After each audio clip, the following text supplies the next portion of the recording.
इस वीडियो को fully watch करें। एक समय की बात है, एक गांव में सफेद साड़ी वाली चुड़ैल का आतंक था। चुड़ैल रात भर गांव में घूमती और गांव का जो भी आदमी उसे दिखाई देता उसे वो घायल कर देती।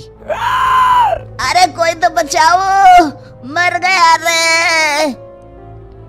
एक रात हरिया अपने खेत से अपने घर लौट रहा था कि तभी अचानक उसके सामने चुड़ैल आ जाती है। अरे बाप रे, ये चुड़ैल कहाँ से आ गई? आज तो मैं गया काम से।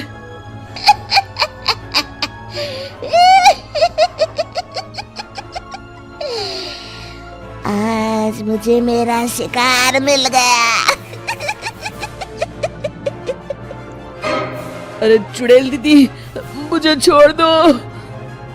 जैसे ही चुड़ैल हरिया की तरफ बढ़ती है, हरिया वहाँ से भाग जाता है और अपने घर के दरवाजे पे पहुँचता है।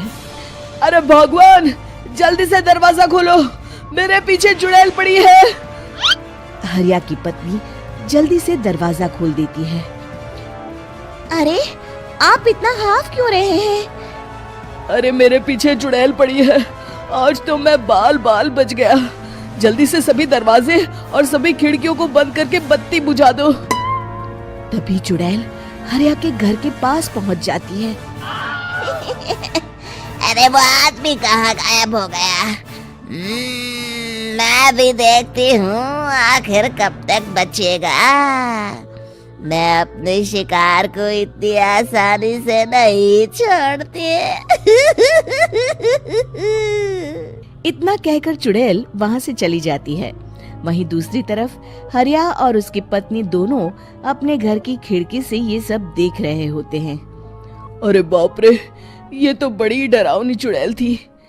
अगले दिन ये बात आग की तरह पूरे गांव में फैल जाती है और धीरे धीरे लोग चुड़ैल के डर के मारे शाम होते ही अपने घरों से बाहर निकलना बंद कर देते हैं। कुछ दिनों के बाद भाई, मैंने तो इस चुड़ैल के डर के मारे रात को अपने खेतों को पानी देना बंद कर दिया है। कहीं मेरी फसल सूख गई तो मैं तो कहीं का नहीं रहूंगा। साहूकार का कर्जा कैसे चुकाऊंगा? अरे भाई, पूरे गांव वालों का यही हाल है।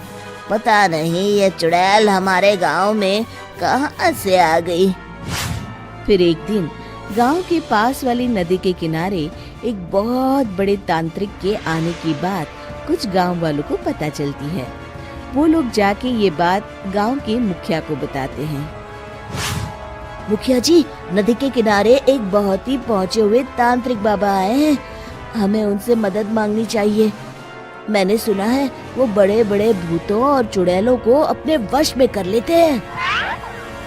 मुखिया जी सभी गांव वालों को लेकर उस तांत्रिक के पास पहुंच जाते हैं। ओम फट स्वाहा, ओम फट स्वाहा। तभी तांत्रिक अपनी बंद आंखों को खोलकर कहता है, क्या बात है? तुम सब लोग यहाँ क्यों आए हो? मुखिया जी उस तांत्रिक को सारी बात बता देते हैं। अच्छा, तो ये बात है। और तांत्रिक अपनी आंखों को बंद कर लेता है। मैं देख रहा हूँ तुम्हारे पूर्वजों ने बहुत पाप किए थे, जिससे ये गांव अब श्रापित हो चुका है। उसी के फल स्वरूप तुम्हारे गांव में चुड़ैल आई है। ये चुड़ैल बहुत खतरनाक है, ये किसी को नहीं छोड़ेगी। हे भगवान, मर गए रे, अब क्या होगा? तभी गांव के मुखिया जी कहते हैं, बाबा, इस चुड़ैल से हम सबको बचा लीजिए। कोई तो उपाय होगा। इसका सिर्फ एक ही उपाय है। सभी गांव वालों को बारी बारी हर दिन अपनी आधी फसल उस पहाड़ी के ऊपर बनी काली गुफा में छोड़ के आनी होगी। तभी उस चुड़ैल की भूख मिटेगी और श्राप का प्रभाव खत्म हो जाएगा और तुम सब जिंदा बच जाओगे। सभी गांव वाले उस तांत्रिक की बात को मान लेते हैं और वहां से चले जाते हैं। फिर अगले दिन से रोज उस गांव के लोग बारी बारी से अपनी आधी फसल उस काली गुफा के पास जाकर रखाते। कुछ दिनों बाद हरिया की बारी आती है।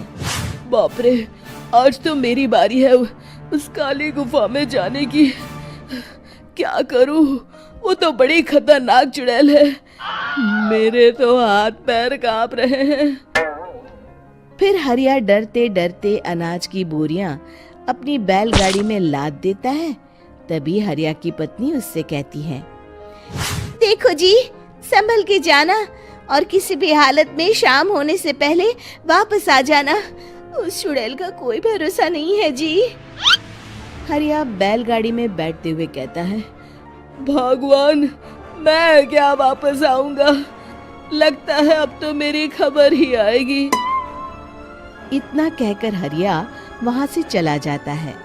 रास्ते में जंगल से गुजरते हुए हरिया की बैलगाड़ी का एक चक्का बड़े गड्ढे में फंस जाता है। हे भगवान, अब ये क्या मुसीबत है? हरिया नीचे उतर के पूरी ताकत से अपनी बैलगाड़ी को गड्ढे से निकालने की कोशिश करता है।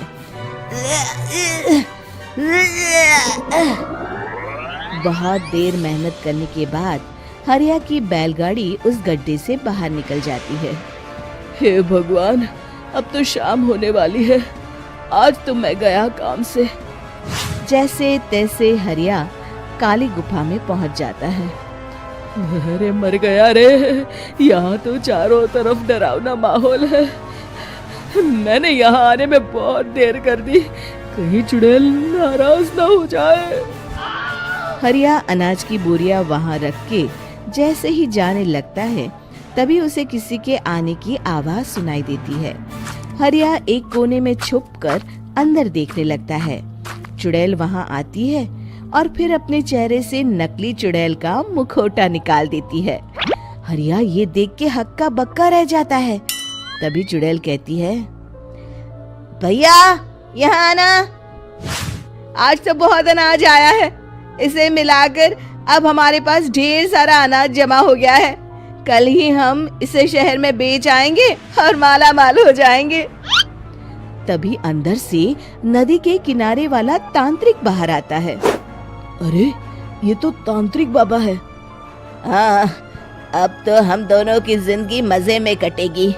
गांव वालों को बेवकूफ बनाना इतना भी मुश्किल नहीं था। लोग तो तुम्हें सच में असली चुड़ैल समझते हैं। हाँ, तुमने सही कहा। अब ये गांव वाले चुड़ैल के डर से जिंदगी भर इस काली गुफा में अनाज पहुंचाते रहेंगे। अच्छा, तो ये बात है। ये दोनों पूरे गांव वालों को बेवकूफ बना रहे हैं। अभी जाकर सबको बताता हूँ। हरिया उन दोनों की पूरी बातें सुन लेता है और जल्दी से वापस गांव में आता है। गांव वालों को पूरी बात बता देता है। इससे पहले वो दोनों हमारा अनाज लेकर शहर जाए, हमें उन दोनों को पकड़ना होगा। उधर दूसरी तरफ नकली तांत्रिक और नकली चुड़ैल बनी औरत एक बड़ी गाड़ी में सारा अनाज लाद के वहां से निकलने की तैयारी कर रहे होते हैं। जल्दी करो, इससे पहले हमें कोई देख ले। हमें यहाँ से निकलना होगा। और तभी वो दोनों देखते हैं कि सामने से सभी गांव वाले अपने अपने हाथों में मशाल लेके आ रहे हैं। दोनों बुरी तरह डर जाते हैं। रुक जाओ, तुम दोनों का भांडा फूट चुका है। अरे मर गए रे, ये गांव वाले कहाँ से आ गए? तुमने क्या सोचा इतनी आसानी से यहाँ से निकल जाओगे? ये अनाज हमने अपने खून पसीने से दिन रात खेतों में मेहनत करके उगाया है। दोनों मुखिया जी के पैरों में गिर जाते हैं। हमें माफ कर दीजिए, हम दोनों एक नंबर के कामचोर हैं। बिना मेहनत किए पैसे कमाना चाहते थे। हाँ, अब हम आगे से मेहनत मजदूरी करके पैसे कमाएंगे। हमें कुछ मत करना, हमें छोड़ दीजिए। इतना कह के दोनों गांव छोड़ के भाग जाते हैं और सभी गांव वाले फिर से खुशी खुशी रहने लगते हैं। शिक्षा, तभी तो कहते हैं कि किसी भी समस्या का समाधान केवल सूझबूझ से ही करना चाहिए और कभी हिम्मत नहीं हारनी चाहिए। दोस्तों, हमें उम्मीद है कि आपको हमारी ये कहानी पसंद आई होगी। कृपया हमारे चैनल को सब्सक्राइब करें और सभी अपडेट्स के लिए बेल आइकन जरूर दबाएं। और हाँ, वीडियो लाइक और शेयर करना मत भूलिएगा। Bye bye. शेयर करें भाई इस वीडियो को। लाइक एंड सब्सक्राइब करें और चैनल को ऐसे ही व्यूअर्स प्रोवाइड करें भाई। अपना दोस्त को भी शेयर करें। थैंक यू सो मच भाई।